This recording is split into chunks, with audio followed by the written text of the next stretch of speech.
Le but de cette visite des ministres d'État, ministres de l'Enseignement supérieur, de la Recherche scientifique et de la formation professionnelle, Tom Erdemi, vise à recueillir le goulot d'étranglement qui gangrène l'Institut national supérieur des arts et métiers de Biltine.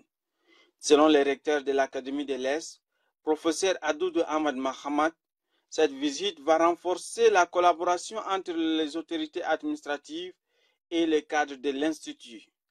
Il ajoute par ailleurs que la visite du ministre d'État donnera un nouvel élan à l'enseignement supérieur dans cette partie du pays.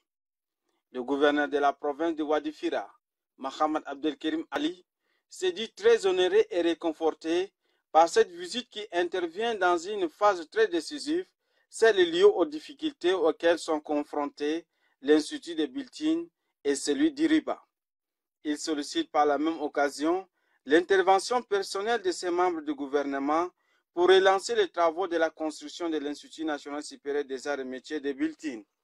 Par la suite, il retient son soutien aux responsables de l'Institut pour identifier les obstacles qui empêchent la progression des chantiers.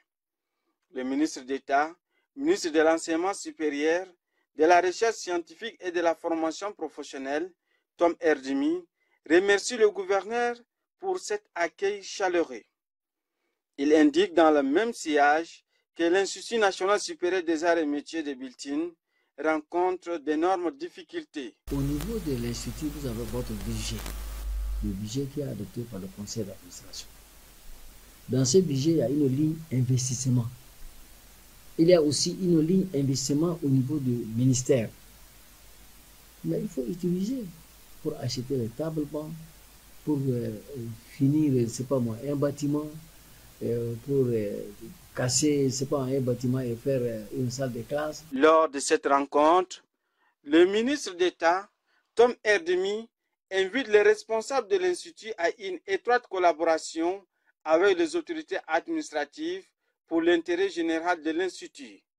Le chef de département de l'enseignement supérieur rassure qu'il trouvera des solutions à ces chantiers arrêtés depuis des années.